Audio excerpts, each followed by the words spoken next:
Claro.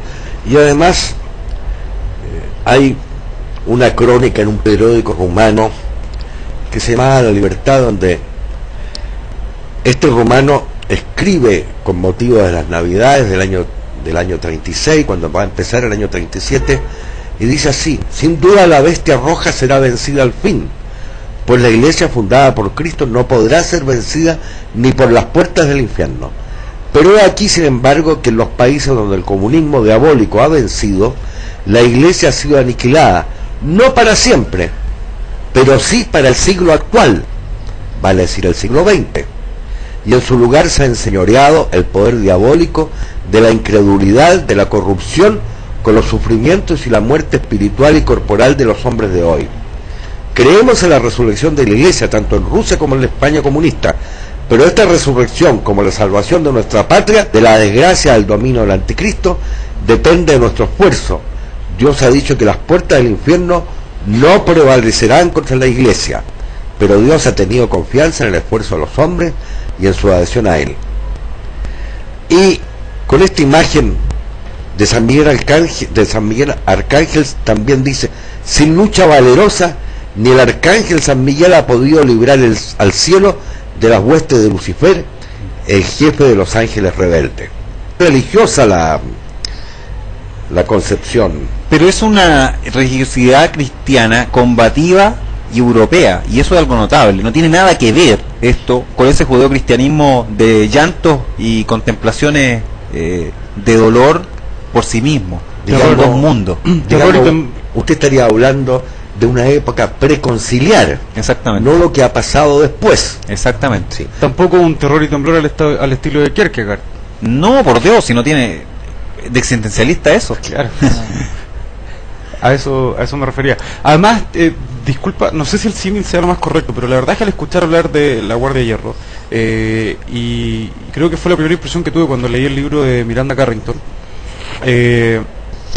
uno tiene la impresión de que si tuviéramos que hacer retroceder la Guardia de Hierro 1000 años, 800 años, los encontraríamos súper cómodos con las túnicas blancas y las cruces de malta rojas en el pecho, como templarios instalados en Europa. O como templarios combatiendo en Jerusalén. Como templarios combatiendo en Jerusalén, exactamente, porque es más o menos el mismo espíritu, o sea, una especie de... es una orden monástica de guerrera. Una orden monástica de guerrera, exactamente lo mismo, sí.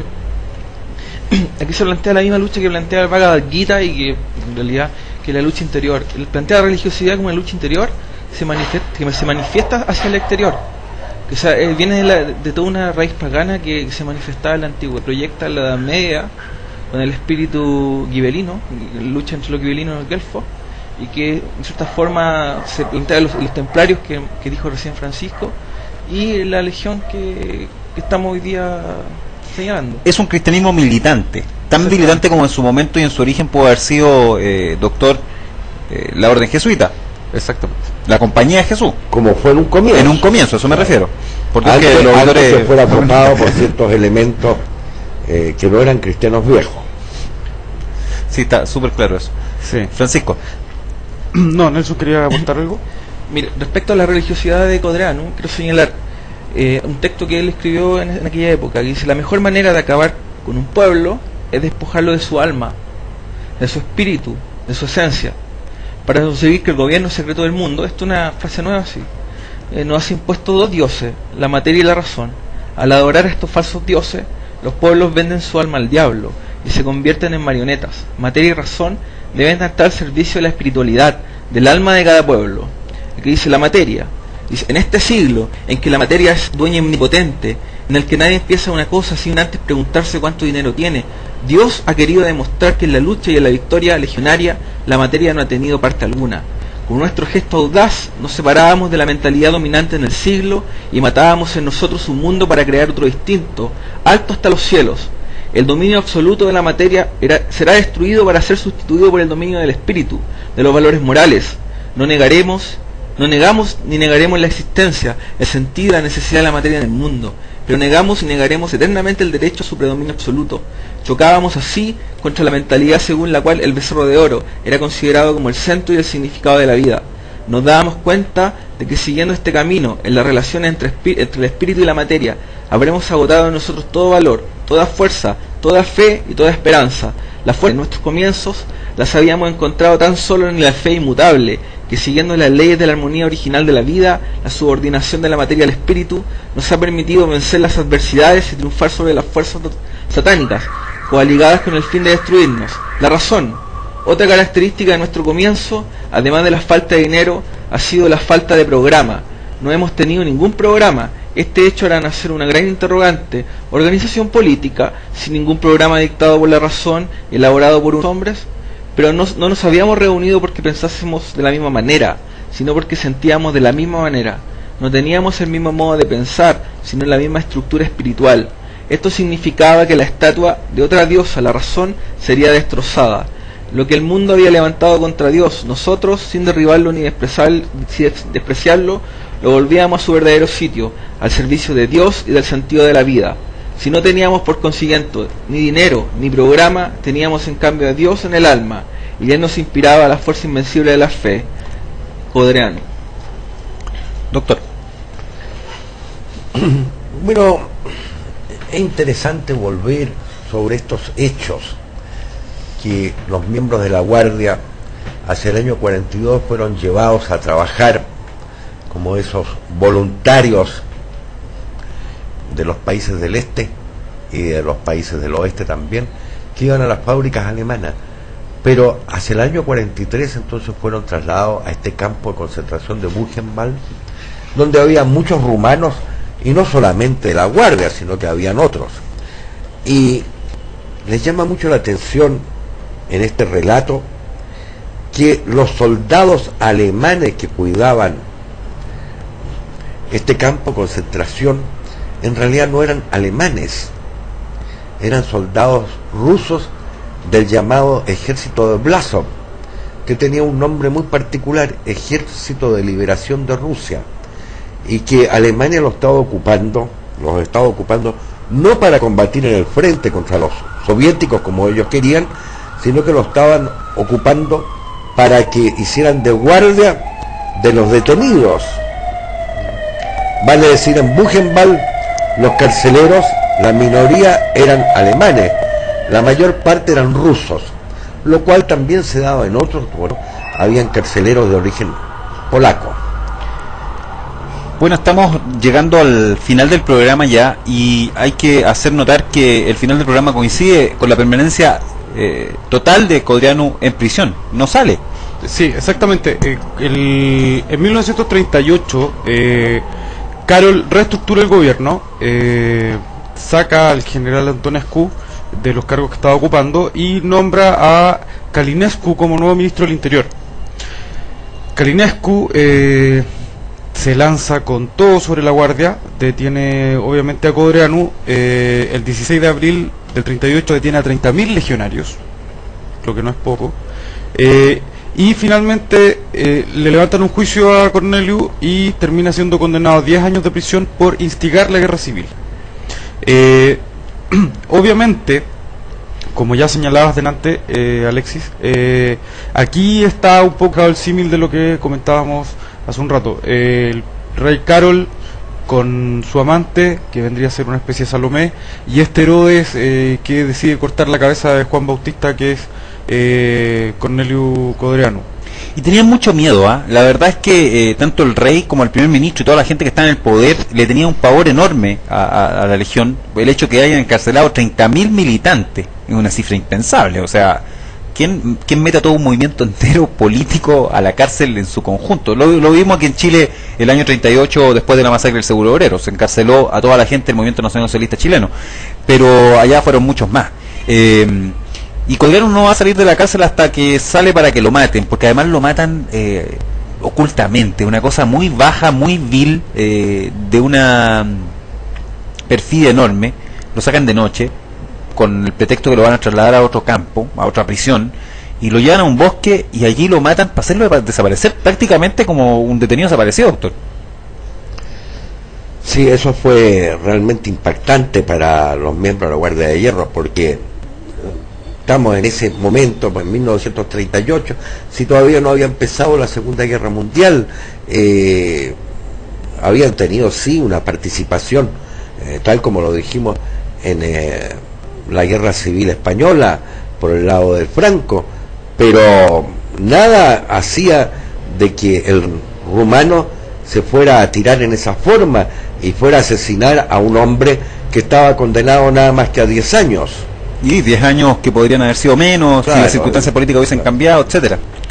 En la noche del 29 al 30 de noviembre de 1938, una pseudo-oficialidad sin Dios y sin ley, una pseudo-oficialidad extraña a las aspiraciones legítimas de la estirpe rumana, capitaneada por el rey Carol II y su manceba Elena Lupescu, consume el último acto de la gran infamia, de la máxima infamia quizá inscrita este funesto reinado. Cornelius Zelaya Codreanu, junto a otros 13 camaradas suyos, figuras prominentes del movimiento legionario, son asesinados. Subido a una camioneta, bajo el pretexto de volverle a Jilava, los 14 legionarios encadenados de pie y mano, tal como habría podido después reconstituirse el crimen, emprenden el último viaje hacia el lugar de sacrificio preparado por una voluntad humana. Y mientras el siniestro vehículo yende arrollador, las sombras nocturnas son estrangulados por la espalda con cuerdas por 14 gendarmes verdugos cuidadosamente seleccionados para este fin. Pero allí, en medio de la carretera solitaria, bajo el sudario tenebroso de la noche, no solo se mata un hombre, se intenta matar un símbolo de renovación nacional, se intenta matar la esperanza en días mejores que el capitán había encendido en el alma rumana, se intenta matar una estirpe que entraba victoriosamente por el camino de su rescate. En un rincón perdido del bosque de Jilava, una tumba sin cruz y de nadie conocida guardó durante 2 años cerrado en su extraña mezclada con cal y vitrolo para borrar cualquier huella el aterrador testimonio de una demencia regia. Pero la locura es vana. El martirio santo remueve en sus profundidades el ser de la nación. Desde la torre del Templo Nacional una campana invisible enviará tañido de duelo, y todo un pueblo, comulgando con el sufrimiento, murmurará su oración de fe sobre la tumba desconocida, donde el palpitar triste de una lamparita no habrá de velar hasta años después. El hecho fue estigmatizado por toda la conciencia honrada. Muchas energías hasta entonces latentes se despertaron, y así el divorcio entre el país y el rey verdugo y sus siniestros siervos traidores se hizo definitivo. Sobre la alegría desvergonzada de la favorita del palacio y sus connacionales, sobre las carcajadas de satisfacción salida de la oscuridad de las logias siniestras, la juventud romana, coronándose de nuevo con las espinas de la muerte, jura llevar adelante la llama viva de su capitán, llevarla hacia las cimas de gloria de la verdad rumana. 2 años agonizará aún el reinado carlista. Son 2 años de satánico desencadenamiento para aniquilar la legión del arcángel Miguel y todo el edificio creado por Cornelius Zelaya Codreanu. Las prisiones se llenan de nuevo, las matanzas se cometen ahora en masa, diseminando muchas tumbas sin cruz ni nombre sobre la carne ensangrentada de la nación. Cuerpos torturados en las cuevas policíacas son dados como pasto a los humeantes crematorios. Miles de rumanos de todos los estratos sociales, transfigurados por el gran sacrificio del capitán y viviendo en el cáliz de su martirio, se alinearán serenos y despreciando la muerte ante la ametralladora de la gendarmería. Y cuando la descarga homicida les penetra la carne y destroza los pulmones, con la última gota de vida que se extingue murmuran, como luminosa profecía para la historia de la verdad suya: ¡viva la Legión! Pero el terror cesa bruscamente la noche del 3 al 4 de septiembre de 1940, cuando la ira del pueblo traicionado se desborda por las calles. Carol, espantado y solo, abdica, huyendo a través de las fronteras con su siniestra manceba. Pero le perseguirá por doquier la maldición de un país desgarrado en todos sus confines, la maldición de un ejército humillado por el abandono sin lucha de tierras rumanas, la maldición de las madres, esposas y niños huérfanos, la maldición de los miles de asesinatos anónimos que han ahogado vidas sin mácula, vidas purificadas en magnánimo impulso hacia la verdad. Detrás de él, sus acólitos recibirán el castigo que merecen por todos sus miserables crímenes, así como ya en septiembre de 1939 lo recibió Armand Calinescu, aquel verdugo del ministro del Interior por cuya orden directa fue asesinado el capitán. Hoy Rumania paga otro tributo de sangre, siguiendo la línea del martirio histórico. Otro holocausto santo, incontables holocaustos santos se inscriben en las páginas de la epopeya nacional. Con el ideal del capitán, nuevos sufrimientos y torturas se ofrecen al cielo para la purificación de una estirpe y la cimentación de su patrimonio espiritual. Pero los perseguidores de hoy como los de ayer caerán, pues sobre las voluntades humanas la voluntad de Dios se hará sentir. El capitán murió pronunciando con su muerte el último discurso para su pueblo, y este discurso será escuchado religiosamente a través de los siglos en Rumania. Hay algunas cosas que es notable destacar del asesinato de Codreanu y de sus 13 camaradas, porque como tú señalabas en la nota que leías, ellos salieron encadenados de pies y manos en el vehículo que los iba a trasladar, y la versión oficial era que habían intentado fugarse. La pregunta es obviamente cómo se fugan 14 presos que están encadenados de pies y manos. Sin embargo, lo que realmente ocurrió es que los bajaron en un bosque del vehículo en que los trasladaban, y fueron estrangulados por 14 gendarmes. La forma en que fueron estrangulados es bastante curiosa también, la forma en que fueron asesinados, porque a todos se les puso una cuerda alrededor del cuello, se les atravesó un palo para hacer una especie de torniquete, y con los giros de este instrumento fueron finalmente estrangulados. Luego, para simular que habían sido fusilados por el intento de fuga, se les disparó por la espalda, se les disparó en la nuca. Finalmente, para terminar con esta extraña fiesta, que recuerda a otra fiesta, con otra Esther, sí.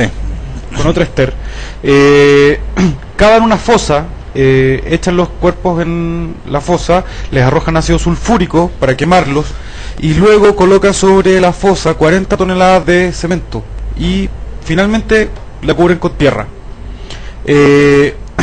Durante mucho tiempo no se supo qué había ocurrido con el capitán, hasta que en el año 40, después de la huida de Carol, Oria Sima reestructura lo poco que quedaba de la Legión de San Miguel Arcángel, fundando el movimiento legionario rumano, y logran exhumar los restos de los cadáveres.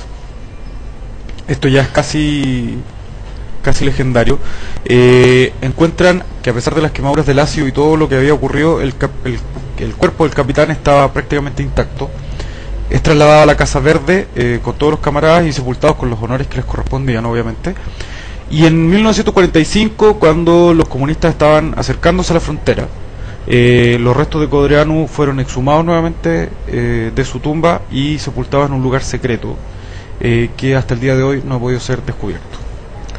Claro, para nuestros auditores es importante que sepan que huye Carol, abdica, pero surge Miguel, aquel rey que había, aquel hijo de Carol que había desplazado Carol en un momento. Entonces surge Miguel, termina la guerra, Miguel está gobernando y hace una alianza con los rusos, muy extraño, ¿no es cierto? Hace una alianza con los rusos y desde luego después los rusos echan a Miguel y se va a crear entonces la República Socialista Bolchevique Rumana, y que va a ser una de las últimas en caer, pues, porque ya estamos hablando de la época nuestra. ¿Y cómo cae, no? Claro, y cómo cae con el duro de Ceausescu, ¿no es cierto? El duro Ceausescu sencillamente es masacrado, huye, llora, aquí pide que lo perdonen. Claro, pide que lo perdonen, diciendo que los rusos obligaban a todo esto, y entonces surge nuevamente la Guardia de Hierro, la Legión de San Miguel Arcángel, quien entonces va a actuar ahora en una forma democrática, ya sin el espíritu del capitán. Bueno, en parte el doctor lo dijo, cuando se reunifica se supone Rumania, después la que ha hecho Ceausescu, una unificación en un sentido, por así decirlo, cultural, entre paréntesis. La Guardia de Hierro emite un comunicado público, una declaración pública, en la cual ellos señalan todo lo que en realidad pasó a lo largo y ancho de su historia, y también explican un poco su estructura política, diciendo que ellos en realidad, aun cuando Codreanu, su capitán, ellos eran ellos predicaban un sistema de gobierno despersonalizado, o sea, más o menos lo que planteaba en cierta manera Portales, a través de un triunvirato que se llamaba. Así que después de más de medio siglo de las persecuciones sufridas en su propia tierra, de las persecuciones del marxismo, la Guardia de Hierro seguía viva y latente en el pueblo rumano, y eso es tal vez el legado más grande de Codreanu. Sí, cabe destacar, yo creo que el valor más importante que surge del estudio de la Guardia de Hierro quizás no sea, como lo señalamos varias veces, el tema doctrinario.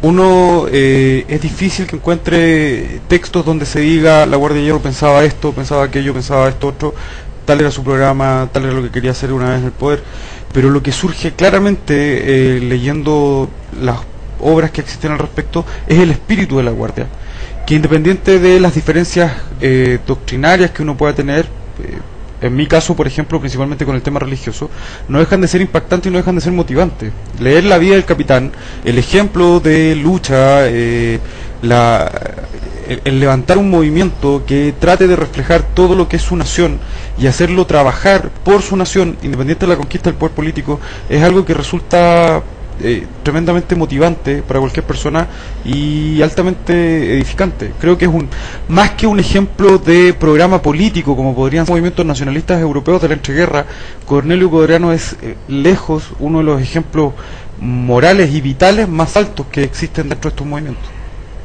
Estamos terminando el programa y para despedirnos, doctor.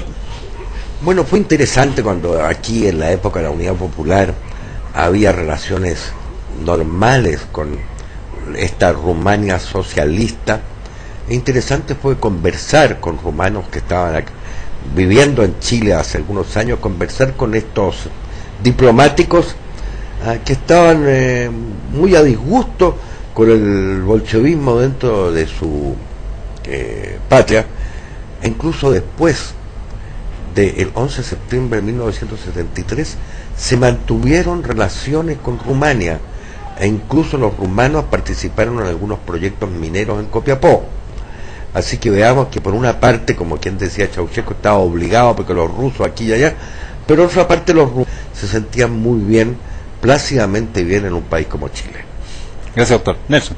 Bueno, para decir las últimas palabras, hay que destacar el misticismo de Codreanu, muy análogo al de José Antonio Primo de Rivera. Ambos habían estudiado Derecho, ambos murieron en condiciones muy similares, y ambos se destacaron también por ser verdaderos líderes, entre paréntesis, podría decirse religiosos. Espirituales, sí. Espirituales. También quería decir otra cosa, que es muy análogo lo que pasó acá con lo que pasa. O sea, muchos cientistas políticos, quizá un poquito neutrales, o a lo mejor no tanto, pero señalan el parangón que hay entre la matanza en el seguro obrero acá, de los 57, 56, acá, con lo que pasó en Rumania, cuando les cortaron la cabeza. Incluso es más, porque Karol predicaba un cierto liberalismo conservador, al igual que se podría decir Arturo Alessandri. Eso sería todo. Digamos que el año 38 fue un año negro para la historia de los movimientos nacionales en Chile y en todo el mundo. Estas han sido emisoras Patria Nueva Sociedad, transmitiendo en vivo para Chile y el mundo a través de internet. Hoy, con la vida de Corneliu Zelaya Codreanu, obviamente y evidentemente nos quedan enorme cantidad de datos y de antecedentes que poder reportarles, pero creo que hemos dado un buen vistazo a la vida de este gran líder nacionalista europeo, nacionalista rumano del siglo XX. Con este ejemplo queremos dejarlos a ustedes invitados para el próximo programa, donde vamos a tratar la vida de otro líder nacionalista también muy importante, el próximo miércoles a partir de las 20 horas. Y para terminar, solamente señalar el último discurso de Codreanu, que es muy breve. Enviarán para prendernos y matarnos. Huiremos, nos esconderemos, lucharemos, pero al final seremos seguramente vencidos, pues nosotros seremos pocos, perseguidos por batallones y por regimientos rumanos. Entonces recibiremos la muerte, la sangre nuestra, la de todos correrá. Este momento será nuestro más grande discurso dirigido al pueblo rumano y el último. Muy buenas noches.